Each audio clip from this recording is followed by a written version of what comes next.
और ई बात ओइ समय के छै जब भोले बाबा के विवाह भ रहल छै त मैना रानी अपन सखी सहेली सबसे कह रहल छै कि हमर बेटी सोना छै और महादेव जी लोहा छै। दोनों के तालमेल केना बढ़ती पता नहीं। हम समाज में कोना मुंह देखाय कोना भाव में कह छै सखी है हम बाजब कोना दैया गे हम बाजब कोना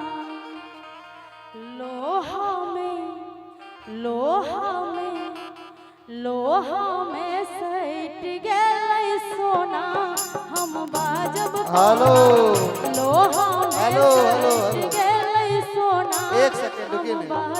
आप ही का फरमाइश की है इसलिए रुकने का कोई उद्देश्य नहीं था। एक सावन की क्या है दुरुस्त है आजा माँ, सावन की रुत है आजा माँ, मैं झूला तुझे झूला दूंगा। आज ठीक है पूरा जरूर कर दूंगा। आइए रामेश्वर पंडित जी की तरफ से 101 रुपए की अरदास मिला, बहुत बहुत अच्छा। ये गाने के बाद हो जाएगा आपका फरमाइश।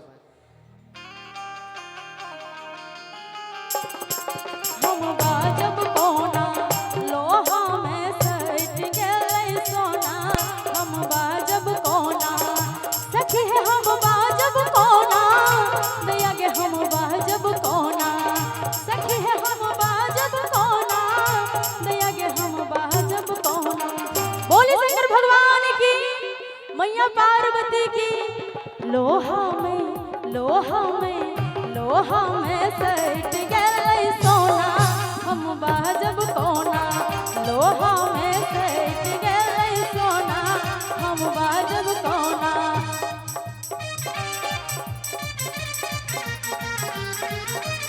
थोड़ा फास्ट कीजिए।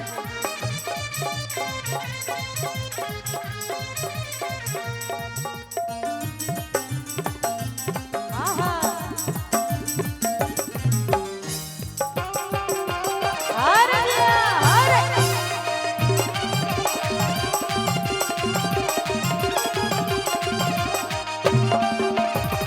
भंगिया भगवान जेना संगवा में भांग के झोला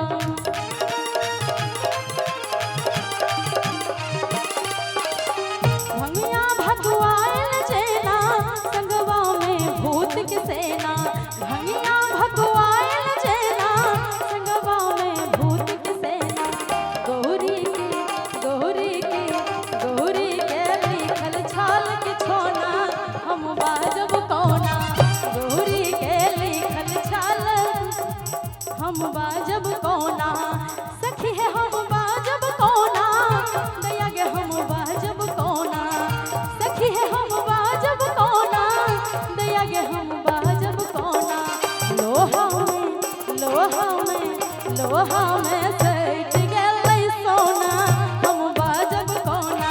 लोहा में सैट गेलै सोना हम बाजब कोना। खोली नाही मातल हो नायनमा शिव शंकर दानी खोली नाही मातल हो नायनमा शिव शंकर दानी ए हो शिव शंकर दानी ए हो शिव शंकर दानी ए हो शिव शंकर दानी ए हो शिव शंकर दानी खोली नाही मातल हो नायनमा शिव शंकर दानी खोली नाही मातल हो नायनमा शिव शंकर दानी।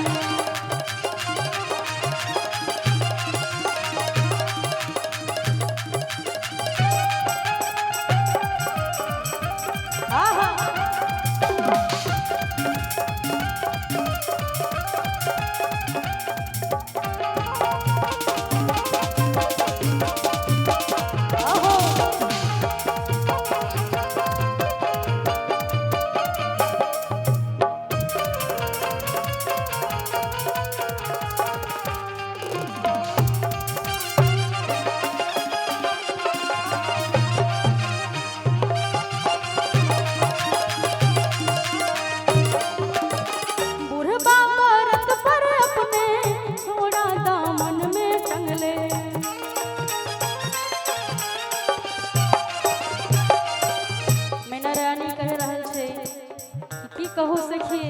बुढ़वा अपने बसहा पर सवार छे अब पता नहीं झोड़ा में की रखले से के भांग धतूर बूढ़ा बाबा रत पर अपने झोड़ा दामन में टंगले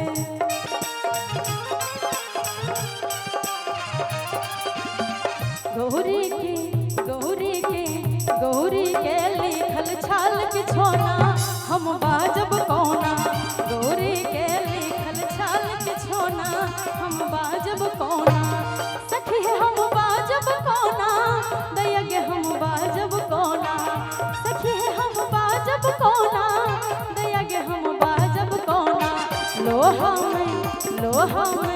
लोहा में सैट गेलै सोना हम बाजब कौना लोहा में सैट गेलै सोना हम बाजब कौना आहा मन छाला चीता छाला करती पंडिता बारा